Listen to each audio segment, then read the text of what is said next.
வீட்டு வேலை செய்யும் தொழிலாளர்களின் உரிமைகளை பாதுகாக்க சட்டத்தை இயற்ற மத்திய அரசிற்கு உச்சநீதிமன்றம் உத்தரவிட்டுள்ளது. இது தொடர்பான வழக்கு உச்சநீதிமன்ற நீதிபதி சூரியகாந்த் தலைமையிலான அமர்வு முன்பு விசாரணைக்கு வந்தது. அப்போது வீட்டு வேலை செய்யும் தொழிலாளர்களின் உரிமைகளை பாதுகாக்க தேசிய அளவிலான சட்டத்தை இயற்றுவது குறித்த சாத்தியக்கூறுகளை அதன் அறிக்கையை 6 வாரங்களுக்குள் அளிக்குமாறும் மத்திய தொழிலாளர் நல ஆணையத்திற்கு உத்தரவிட்டுள்ளது.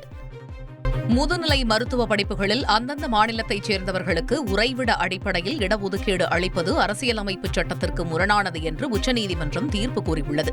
அதேவேளையில் ஏற்கனவே மாநில இடஒதுக்கீட்டில் முதுநிலை மருத்துவ படிப்புகளில் உறைவிட அடிப்படையில் நடைபெற்ற சேர்க்கையை இது பாதிக்காது என்றும் உச்சநீதிமன்றம் தெளிவுபடுத்தியுள்ளது.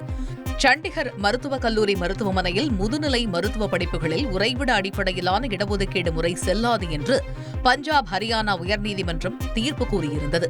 இதனை எதிர்த்து தாக்கல் செய்யப்பட்ட மேல்முறையீடு மனுவில் தற்பொழுது இந்த தீர்ப்பு வெளியாகியுள்ளது. செய்திகளை உடனுக்குடன் தெரிந்து கொள்ள உடனே சப்ஸ்கிரைப் பண்ணுங்க.